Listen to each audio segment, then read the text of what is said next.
It's Donovan Everett from Cape Racing, and I'd just like to say it's an absolute pleasure to be involved with Intrabet and Cape Breeders in this golf day today here at Pearl Valley. It's fantastic for the industry to see all the relevant stakeholders coming down and having a good time and networking, and it's exactly what the industry needs right now in terms of moving forward and recreating some positivity to take us forward into the next year.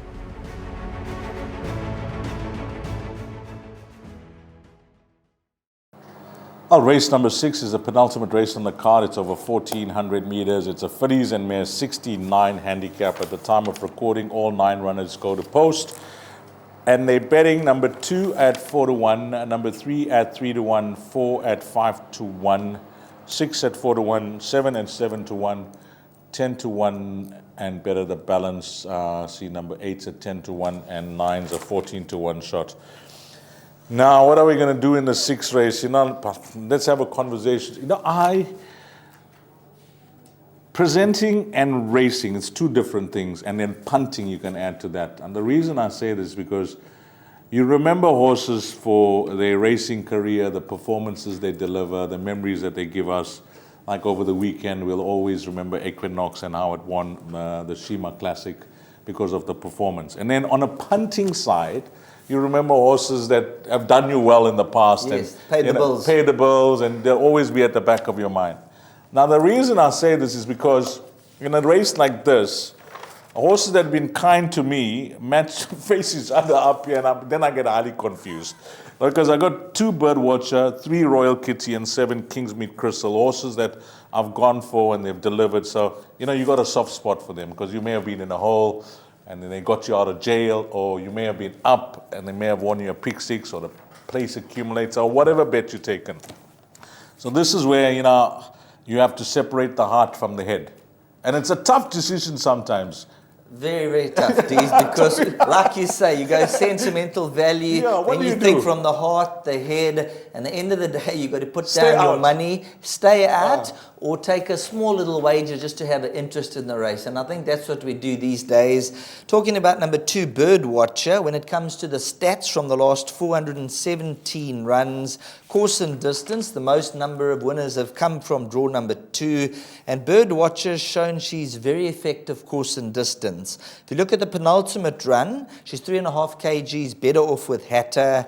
And then when you look at Hatter, there's a lot of that form line around. Birdwatcher, Hatter, a number of these horses have met and they've swapped the form around. So it makes it even that more difficult. This was Royal Kitty. Now, she took over 1,000 days. I remember it clearly. I kept going for her and she kept just running there. But she took over 1,000 days to have a 2nd career win.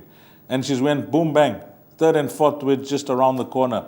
So it just shows that, Mr. McNeil, who owns the horse, he waited for over 3 years, I think, for the horse to win. I think they actually took her to stud. If I'm not mistaken, yes. I think they actually took her to stud and things didn't quite work out for her, so they brought her back into racing. Look at that. But Mr. McNeil, credit to you. 100%. It's over 3 years he waits for, and then the horse rewards him with the 3rd and 4th win. And although she's been off for, we'll call it 2 months, and her rest plus 1 stats don't look too good, 5 starts with just 2 places. Keegan DeMello, he's not here to ride horses that need runs. Every winner counts. And I say every winner counts because if you have a look at the jockey log, he may have the sizable lead and it looks like race over.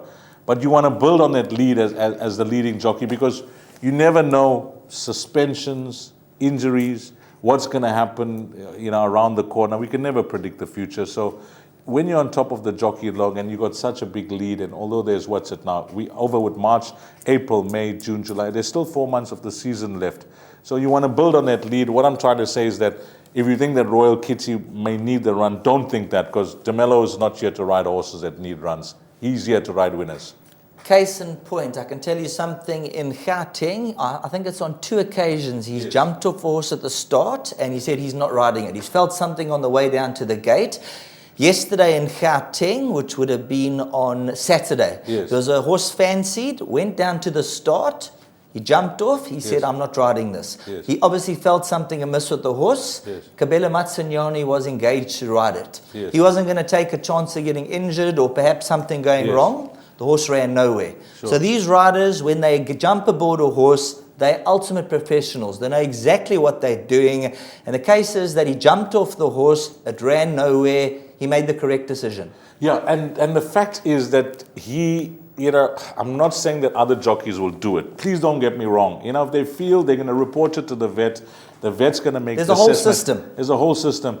But I'm not saying that, jockeys are going to not report it because of getting a riding fee. It's not because of that. It's more about the safety of themselves and the safety of others. You must remember when you race, the whole field, all 12 runners in the race. It's the rider, the horse, and it's like driving a car on the road. You're not driving your own car. There's horses there's cars on your left, right. They're behind you. They're in front of you. You're driving for the entire road.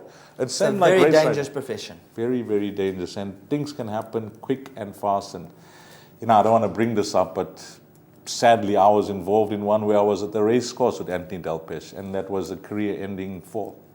Yes, it's in the blink of an eye, things happen like that. It's the nature of the game, and that's why we really salute these jockeys. They go out there and they put their lives at risk, and they do the best they can do. But let's move on to number 5, Morgan Le Fay. Now 4 runs back, third to Kingsmead's Crystal, 4 kgs better off at around 10-1. I think this is going to be my value selection.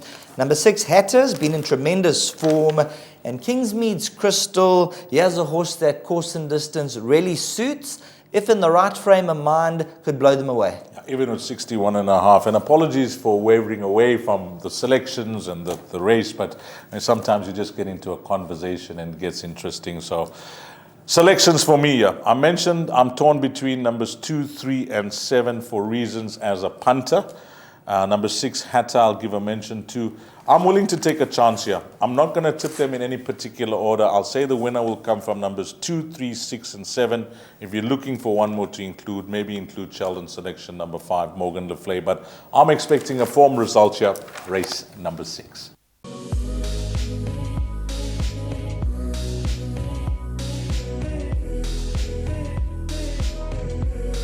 I bet with Interbet only. They're a fantastic site. I've never had any issues with them. They are very professional. There's never a problem. You deposit money, 2 seconds later it's in your account. You withdraw, which I do very occasionally, and I believe it's also 2 seconds it's in your account.